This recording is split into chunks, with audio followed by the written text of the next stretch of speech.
All right, YouTube, Josh here again. I think we're down to like 18 days and change to get this project done and rolling.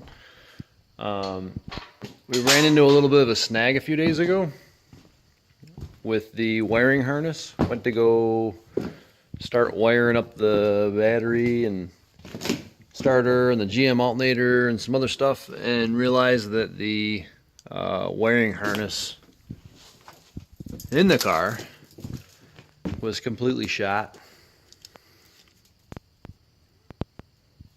Yeah, that's not gonna work. So did some digging around. I was gonna make a harness out of like a generic fuse box and some other stuff, but nobody really stocked one that was worth doing. I actually bought some stuff, and I was gonna do a what's in the bag a couple days ago with like a generic fuse box that I purchased. I don't even know what I did with it. I had it out. I bought a bunch of lugs and some other stuff, and it was one of those things that and I may end up having to go that route, but it wasn't really gonna work well.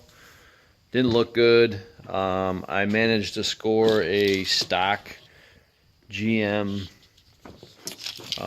big mess of a factory fuse box out of a van or something that I took all apart, and I was gonna redo all the pins in it and try to make up a new fuse box, and then realized that I'd be better off going to a junkyard and just trying to find one. So I hold that thought. Sorry about that. The dog was barking at somebody. But everything's good. Anyway, I went down to the junkyard. They didn't have a 72, so they had a 74 base model four-door Torino, like we would have seen in the movies as a taxi or like some sort of fleet vehicle, and had no driver's door on it. So I pulled all the weeds away from the car, and I crawled up in there, and the carpet's got moss on it, and it like totally looked like it was going to be a bad case. But I looked on the dash and it was spotless. The dash was so clean. So I stole the fuse box out of it and just cut all the wires off. And I'm in the process right now of rewiring it to my car, but the layout of the box is a little different, and the wires are a different configuration on how they wired the circuits, so I've got to like do some finagling for that.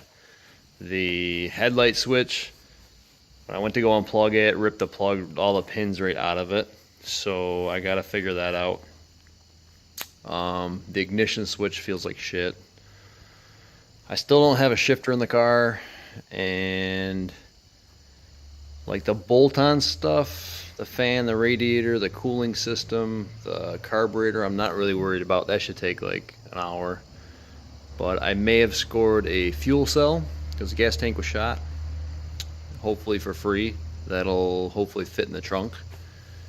I gotta do a little patching. I gotta score a seat of some sort and put the harness back together and see if we can get it started. So time's running out. I don't know if this is going to happen, but I'm going to try. We're going to keep moving forward on it, and I'll keep you updated. Hopefully, like I said before, once the wiring harness gets plumbed enough to get juice to a coil, we should be able to at least start the car and move it,